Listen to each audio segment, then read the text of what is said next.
Watching the smoke clear, Cat asked Turbo, "Did he make it?" Looking through his binoculars, Turbo smiled and answered, "Was there ever any doubt?" Then Cat took the binoculars and watched Rambo climb back onto the bridge, right into the waiting arms of Havoc, Gripper, and their soldiers. "Oh, no! Havoc's got him!" she cried. Sergeant Havoc and his men marched Rambo through the jungle to General Warhawk's tent headquarters. "Well, if it isn't my old friend Rambo," snarled Warhawk. "You don't have any friends," snapped Rambo. "Oh, that's no way to talk to the future ruler of Tierra Libre." "Don't hold your breath, Big Mouth." Angered over the insult to his leader, Sergeant Havoc cocked the bolt of his AK-47 assault rifle and jammed it into Rambo's back. The general pretended to scold him. "Havoc, shame on you.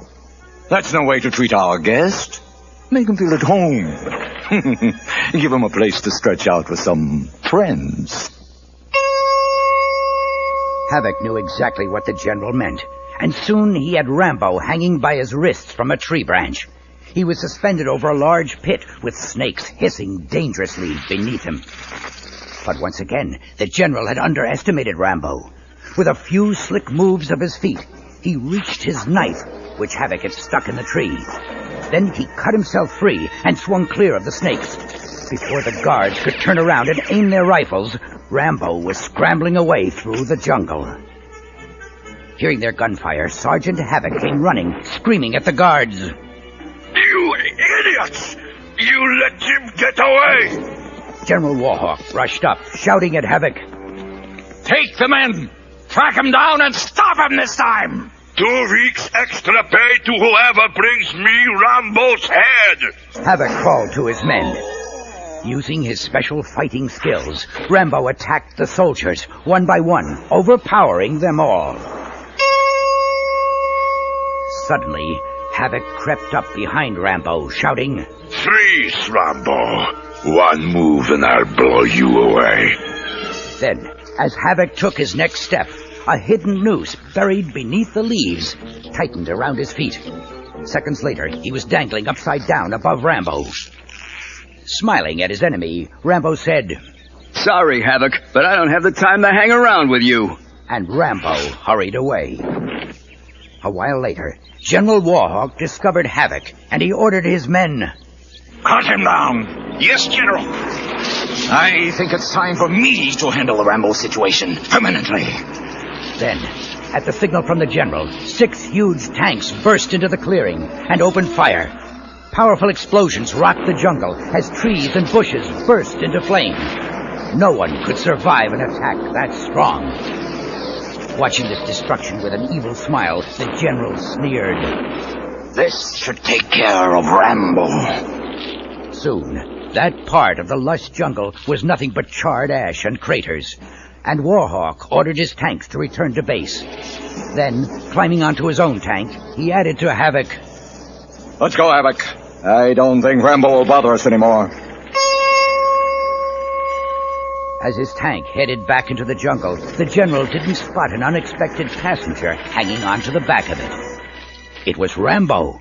When the tank reached Warhawk's headquarters, Rambo jumped off, shouting to Warhawk and Havoc, "Thanks for the lift, fellas." Before anyone could raise a rifle, Rambo kick-started a nearby motorcycle and streaked away in a hail of machine gun fire. "Stop him!" screamed the general. But Warhawk's order was too late. Rambo had gunned the engine and was heading for what was left of the Rio Hondo Bridge. The entire midsection was gone, and as Rambo approached it, he gunned his engine more.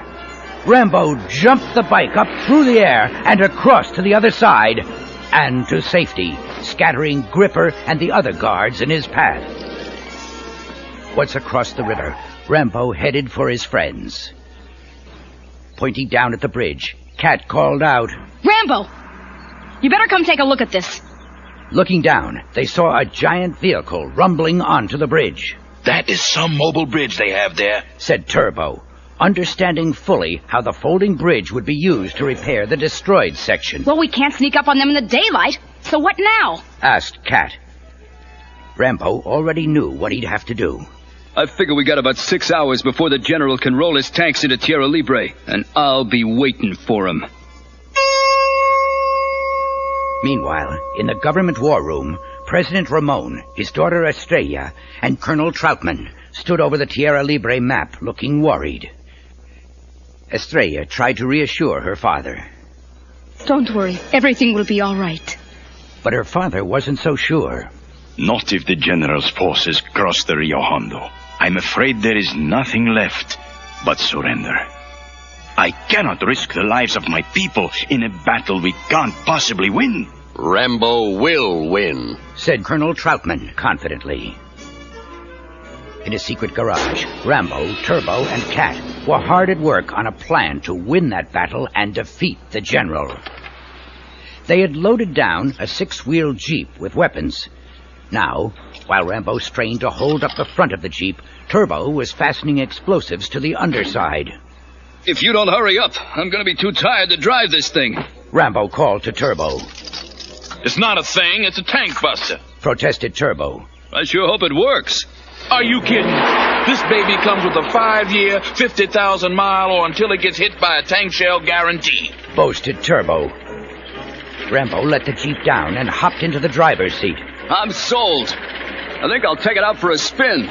As he roared off, Turbo yelled, And bring it back in one piece. Back at the Rio Hondo Bridge, the new section was in place, and the General's soldiers were already sending their tanks across the river and into Tierra Libre. Come on! Keep it moving! Get the lid out! Shouted Gripper as 8 huge tanks rolled off the bridge and formed a V formation, flanking the General's command jeep. Follow me, men! On to victory! Shouted the General. Suddenly, from a cloud of dust up ahead came Rambo's jeep, heading straight for the General's troops. I got a present for you, General! Shouted Rambo as he switched the jeep onto automatic pilot and jumped up to man the rocket launcher Turbo had installed.